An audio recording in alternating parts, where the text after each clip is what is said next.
பாவேந்தர், சென்னையில் தற்போது நீங்கள் உள்ள பகுதியில் ஓணம் பண்டிகை எவ்வாறாக கொண்டாடப்பட்டு வருகிறது? விரிவான தகவல்களை வழங்கலாம். முதலில் தமிழ் ஜனம் நேயர்களுக்கு திருவோணம் பண்டிகையினுடைய வாழ்த்துக்களை தெரிவித்துக் கொள்கிறோம். அதன் தொடர்ச்சியாக கேரளாவுடைய பாரம்பரிய நிகழ்வான திருவோணம் பண்டிகை என்பது ஒவ்வொரு ஆண்டும் 10 நாட்கள் கொண்டாடப்படக்கூடிய மிகப்பெரிய திருவிழாவாக பார்க்கப்படுகிறது. இந்திய அளவில் மிகப்பெரிய திருவிழாவாக திருவோணம் பண்டிகை என்பது கொண்டாடப்பட்டு வருகிறது. இது வரலாற்று சான்றுகள் நிறையாக இருக்கிறது. இந்த ஓணம் தொடர்பாக இது ஆன்மீக பண்டிகையாகவும் கேரளா மக்களுடைய அறுவடை தினமாகவும் கொண்டாடப்படக்கூடிய ஒரு நிகழ்வாக பார்க்கப்படுகிறது. இந்த ஆண்டு செப்டம்பர் 26ஆம் தேதி தொடங்கி தற்போது இன்று 5ஆம் தேதி வரை நடைபெறக்கூடிய ஒரு முக்கிய நிகழ்வாக பார்க்கப்படுகிறது. இன்றைய நாள் கடைசி நாள் என்பதனால குடும்பமாக வந்து கோவில்களில் தரிசனம் செய்யக்கூடிய வழக்கம் என்பது ஆண்டுதோறும் நடைபெறக்கூடிய ஒன்றாக பார்க்கப்படுகிறது. அதன் தொடர்ச்சியாக தற்போது நாம் நிற்கக்கூடிய பகுதி பார்த்தீங்கன்னா கோடம்பாக்கத்தில் இருக்கக்கூடிய மகாலிங்கபுரம். இந்த பகுதிகளில் ஐயப்பன் கோவில் மிக பிரசித்தி பெற்ற ஒரு கோவிலாக பார்க்கப்படுகிறது. இதில் குடும்பமாக சாமி தரிசனம் செய்யக்கூடிய மலையாள சொந்தங்களையும் தமிழ் சொந்தங்களையும் பார்க்கக்கூடிய சூழல் நம்மால் பார்க்க முடிகிறது. தற்போது மலையாள சொந்தம் நம்மளோடு ஒருத்தவங்க இணைஞ்சிருக்காங்க. அவங்க இந்த திருவோணம் பண்டிகை எப்படி கொண்டாடுறாங்கன்னு கேட்டு பெறலாம். சரி, இந்த திருவோணம் பண்டிகையினுடைய வரலாறை சொல்லுங்களேன். வரலாறு மகாபலி எழுந்து வருன மாதிரி இருக்கிற பண்டிகையாக தான் அது. அதனால இன்றைக்கி திருவோணம் நாள் முன்னுக்கு வருது. அதனால மக்கள் கேரளாவில் இருக்கிறவங்கெல்லாம் புது ட்ரெஸ் போட்டு குடும்ப சொந்தம் எல்லாரையும் கூப்பிட்டு மத்தியானம் எல்லாருக்கும் சாப்பாடு கேரளா சத்தியை ஒதுக்கி ரெடி பண்ணி எல்லோரும் புது பெரியவங்களுக்கு ஆசீர்வாதத்தோடு கூட பண்ணின ஒரு பண்டிகை அது. 10 நாள் 10 நாள் இந்த இது அது 26ஆம் தேதி ஸ்டார்ட் ஆகிடுச்சு. இன்னிலிருந்து 5ஆம் தேதி வரைக்கும் இன்றைக்கி திருவோணம். இன்றைக்கி தான் அது எல்லோரும் காலையில் குளித்து ரெடியாகி எல்லா விதமான சாப்பாடும் ரெடி பண்ணி சொந்தக்காரெல்லாம் வந்து அது உணவு ஓட்டும். அதாவது நீங்கள் திருவோணம் ஒட்டி கோயிலுக்கு வந்துருங்க, எப்படி இருக்குது இந்த ஆண்டு? எப்படி திருவோணம் போய்கிட்டு இருக்கு? இந்த ஆண்டு ஆக்சுவலாக ரொம்ப பிஸியாக போயிட்டுருக்கு. பிகாஸ் கேரளாவில் 10 days லீவ் இருக்கும். நம்மளுக்கு அப்படி இல்லைல்ல, நம்மளுக்கு ஒரு நாள் தான் லீவு. ஸோ அதனால் ரொம்ப பிஸியாக இருக்கேன். காலையில் ரொம்ப சீக்கிரமாகவே எந்திரிச்சிட்டோம். அதுக்கப்புறம் அந்த பூக்கோலம்லாம் போட்டுட்டு அதுக்கப்புறம் கிளம்பி வந்துட்டு இனிமேல் தான் பிரேக்ஃபாஸ்ட்டே சாப்பிட போகணும். ஸோ டேவே இந்த மாதிரி தான் பிஸியாக போகும். அண்ட் தென் சென்னையில் இருக்கனால ஃப்ரெண்ட்ஸ் எல்லோரும் வருவாங்க இப்போ வீட்டுக்கு. ஸோ நாங்கள் வந்து கொஞ்சம் எக்ஸ்டெண்டடாக கொண்டாடுறோம். 3 நாள் லீவ் இருக்குல்ல. So Friday, Saturday, Sunday. So ஒரு மாதிரி செட்டாக வந்து ஃப்ரெண்ட்ஸை கூப்பிட்ருக்கோம். ஏன்னா அப்படி தான் கூப்பிட முடியும். ஸோ அதனால் it's nice. It's following on ஃப்ரைடேன்றனால கொஞ்சம் கம்ஃபர்டபுளாகவும் இருக்குது.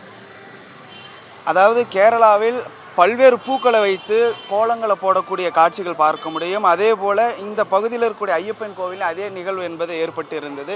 குறிப்பாக இன்னொரு கேரளா சொந்தம் நம்மோடு இணைஞ்சிருக்காங்க. அவங்கக்கிட்ட கேட்டு பெறலாம். இந்த ஆண்டு திருவோணம் பண்டிகை என்பது எப்படி போய்கிட்டு இருக்கு உங்களுக்கு? ஆக்சுவலி இந்த வருஷம் ரொம்ப பிஸியாக போய்ட்டுருக்கு. ஒர்க் இஷ்யூஸ் அதெல்லாம் நாட்டுக்கெல்லாம் போக முடியலை. அதனால் நம்ம வீட்டிலேயே கோலம் பூக்கெல்லாம் போட்டு இப்போது கோயிலில் வந்துவிட்டோம், தரிசனம் பண்ணிட்டோம். இனி போயிட்டு தான் சத்தியன்னா நம்ம இலையில் விதவிதமாக கூட்டு கறிகள் எல்லாம் போட்டு it's about more than 10 types of curries will be there. And actually our friends are also coming from Gulf countries also to meet us, but because we are in Tamil Nadu, and I got to see that every Tamilians also celebrating.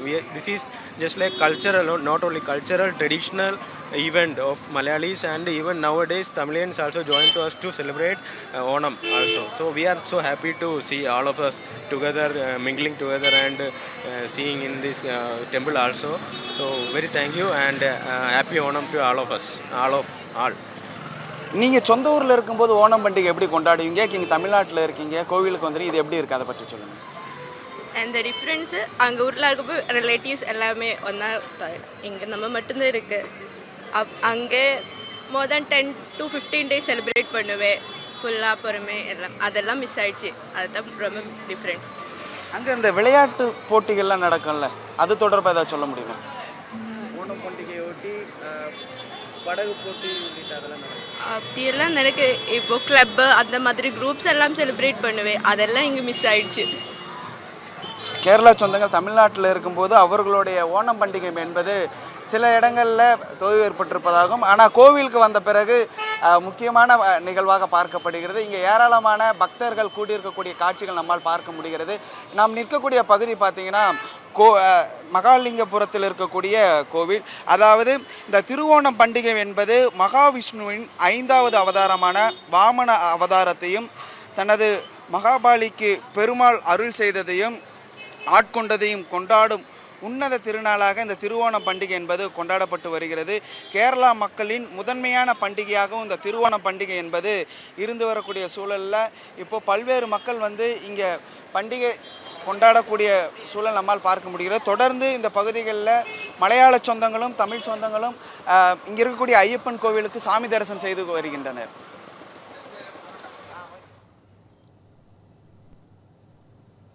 Onam பண்டிகை கொண்டாட்டம் குறித்தும் அதன் சிறப்பம்சம் குறித்தும் விரிவான தகவல்களை வழங்கியமைக்கு நன்றி பாவேந்தர். சுரேஷ்குமார், தற்போது நீங்கள் உள்ள பகுதியில் ஓணம் பண்டிகை எவ்வாறாக கொண்டாடப்பட்டு வருகிறது குறித்த விரிவான தகவல்களை வழங்கலாம். வணக்கம் அபிராமி. உலகம் முழுவதும் கேரளா மாநில மக்கள் ஓணம் பண்டிகையை வெகு விமர்சையாக கொண்டாடி வருகிறார்கள். அதிலும் குறிப்பாக கேரள மாநிலத்தை ஒட்டிய தமிழ்நாட்டினுடைய கோவை மாவட்டமான இங்கும் கேரள மக்கள் அதிகப்படியானோர் வசிக்கிறாங்க. அவங்களும் ஓணம் பண்டிகையை வெகு விமர்சையாக கொண்டாடி வருகின்றனர். ஒவ்வொரு வருடமும் ஓணம் பண்டிகையின் போது கோவை சித்தாப்புதூர் ஐயப்பன் கோவிலில் அதிகப்படியான கேரள மக்கள் குடும்பத்துடன் வந்து ஐயப்பனை தரிசித்து ஒருவருக்கொருவர் ஓணம் வாழ்த்துக்களை தெரிவித்துக் கொள்வதை வழக்கமாக கொண்டிருக்கின்றனர். அந்த வகையில் இந்த ஆண்டும் அதிகப்படியான மக்கள் இங்குள்ள ஐயப்பன் கோவிலுக்கு வந்து சிறப்பு வழிபாடு நடத்தி வருகிறார்கள். இதற்காக கோவில்களிலும் சிறப்பு ஏற்பாடுகளும் செய்யப்பட்டிருக்கிறது. பெரிய அளவில் பூக்கோளம் போடப்பட்டு அங்கு வரும் மக்கள் அதற்கு முன்னால் நின்று செல்ஃபி எடுத்துக்கொள்வதும், அது மட்டும் இல்லாமல் கோவிலில் முழுவதுமாக மலர் அலங்காரம் செய்யப்பட்டு இருப்பதும், அதுபோக ஐயப்பனுக்கு நெய் அபிஷேகம் செய்யப்பட்டு சிறப்பு தரிசனம் வழங்கும் வகையில் ஏற்பாடுகள் செய்தும் இங்கு உள்ள மக்கள் ஓணம் பண்டிகை கொண்டாடும் விதமாக தரிசனம் மேற்கொண்டு வராங்க. இது குறித்து நம்மிடையே பேசுவதற்காக இங்கே ஒரு தம்பதியினருக்கு அவங்கள்ட்ட கேட்கலாம். எப்படி ஓணம் செலிப்ரேஷன் எந்த அளவுக்கு இருக்குது, கோயிலில் எந்த அளவுக்கு உங்களுக்கு அரேஞ்ச்மெண்ட்ஸ் இருக்குது, அதை பற்றி சொல்லுங்கள். நாங்கள் ஆக்சுவலாக கேரளாவில் செலிப்ரேட் பண்ணுறது ரொம்ப அதே மாதிரி தான் இருக்குது. கேரளா பண்ணுறதுக்கும் இங்கே பண்ணுறதுக்கும் எந்த ஒரு டிஃப்ரென்ஸும் இல்லை. ரொம்ப சந்தோஷமாக இருக்குது. ஃபேமிலியோடு வந்திருக்கோம். இல்லை நல்லா இருக்குது. இனி வீட்டுக்கு போயிட்டு இனி செலிப்ரேஷன் பண்ணணும். வீட்டில் எந்த மாதிரி அரேஞ்ச்மெண்ட்லாம் பண்ணியிருக்கீங்க? അറേഞ്ച്മെൻറ്റ്സ് എല്ലാവർക്കും ഫുഡ് പ്രിപ്പയർ ചെയ്തിട്ടുണ്ട്. പിന്നെ അത്തപ്പൂക്കളൊക്കെ ഇട്ടിട്ടുണ്ട്. റിലേറ്റീവ്സൊക്കെ വരും, കഴിക്കും. അങ്ങനെ ഓണക്കോടി நேட்டிவ்ல ஓணம் கொண்டாடுற மாதிரி இங்கே ஃபீல் பண்ணுறீங்களா, இல்லை அங்கே எப்படி இருக்கும் இங்கே எப்படி ஃபீல் பண்ணுறீங்க? അതുപോലെ തന്നെ ഇവിടെയും സെയിം കുഴപ്പമൊന്നുമില്ല. நீங்களே கேட்டிருப்பீங்க, தங்களது சொந்த ஊரில் கொண்டாடும் அதே மன மகிழ்வுடனே கோவையிலும் ஓணம் பண்டிகையை கொண்டாடுவதாக அந்த தம்பதியினை தெரிவிச்சிருக்காங்க. அந்த அளவிற்கு அவர்களுக்கு எந்த ஒரு மாறுபாடும் இல்லாத வகையில் கோவையிலும் கிட்டத்தட்ட கேரள வாழ் மக்கள் எல்லாருமே, கேரளாவை சேர்ந்த மக்கள் அனைவருமே ஓணம் பண்டிகையை தங்களது சொந்த ஊரில் எந்த அளவுக்கு விமர்சையாக கொண்டாடுவார்களோ அந்த அளவுக்கு இங்கே கொண்டாட்டங்கள் இருக்கிறதை நாம் பார்க்க முடிகிறது. தொடர்ந்து வீட்டுக்கு செல்லும் அவர்கள் அடப்பிரத பாயசம் வைத்து பல்வேறு வகையான அறுசுவை சைவ உணவுகள் சமைத்து உறவினர்களுக்கு விருந்தளித்து இந்த ஓணம் பண்டிகை வெகுவாக கொண்டாட இருக்கிறார்கள். அபிராமி.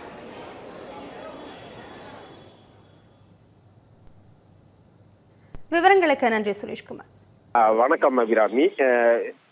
கன்னியாகுமரி மாவட்டத்தை பொறுத்த அளவில் இன்று காலை முதலே அந்த ஓணப்பண்டிகை கொண்டாட்டம் என்பது களைகட்ட துவங்கி இருக்கிறது. அத்தம் நாள் முதலே இந்த பண்டிகை கடந்த 10 தினங்களுக்கு முன்பே இந்த கொண்டாட்டம் துவங்கி இருந்தாலும் அந்த கொண்டாட்டம் என்பது பார்க்கும்போது அனைத்து வீடுகளுக்கு முன்பும், அது கல்லூரி உட்பட பல்வேறு நிறுவனங்கள் முன்பு அத்தப்பூ கோலமிட்டு திருவாதிரை உட்பட பல நடனமாடி இந்த 10 நாட்களாக இந்த பண்டிகையை கொண்டாடி வருகிறார்கள்.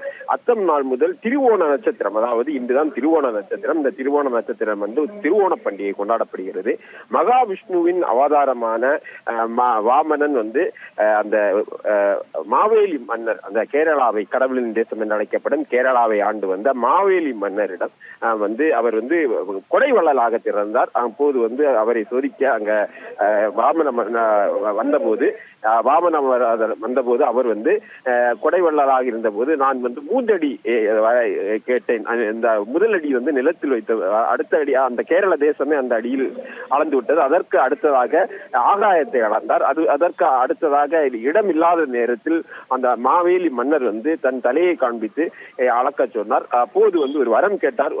ஒரு வருடத்தில் ஒரு முறை நான் இந்த தேசத்தை ஆண்ட மக்களை பார்க்க வர வேண்டும் என்ற வரத்தை பெற்றார். அந்த வரத்தின் அடிப்படையில் அந்த திருவோண நட்சத்திரம் அன்று அந்த மாவேலி மன்னன் அந்த மக்களை பார்க்க வருகிறார். அதான் ஓணப்பண்டிகை கொண்டாடப்பட்டு வருகிறது. ஆகவே இந்த திருவோண நட்சத்திரத்தில் அந்த மாவேலி மன்னரை வரவேற்கும் விதமாக அந்த கோயில்கள் மற்றும் வீடுகள் மற்றும் பொது இடங்களில் அத்தப்பூ கோலமிட்டு இந்த கோலமிட்டு அந்த மாவேலி மன்னனை வரவேற்கிறார்கள். அது மட்டுமல்லாமல் நாம் பார்க்கும்போது இந்த அதிகாலை முதலே திருவட்டார் ஆதியேச பெருமாள் கோயில் 108 வைணவ தலங்கள் ஒன்றான திருவட்டார் ஆதியேச பெருமாள் கோயில், அதுபோன்று வெட்டுமணி ஸ்ரீ தர்மசாஸ்தா கோயில், திக்குறிச்சி ஸ்ரீ மகாதேவர் ஆலயம், அதுபோன்று மீனச்சல் ஸ்ரீகிருஷ்ண சுவாமி கோயில் உட்பட பல்வேறு தமிழக கேரள எல்லை பகுதிகளில் இருக்கும் வரலாற்று சிறப்புமிக்க கோயில்களில் இந்த காலை முதலே அந்த கேரள கலாச்சார உடை அணிந்து சென்று சாமி தரிசனம் செய்கின்றார்கள். அதுபோன்று கோயில்களிலும் மாவேலி மன்னனை வரவேற்கும் விதமாக அத்தப்பூ கோலமிட்டு சிறப்பு பூஜைகளுக்கான ஏற்பாடுகளும்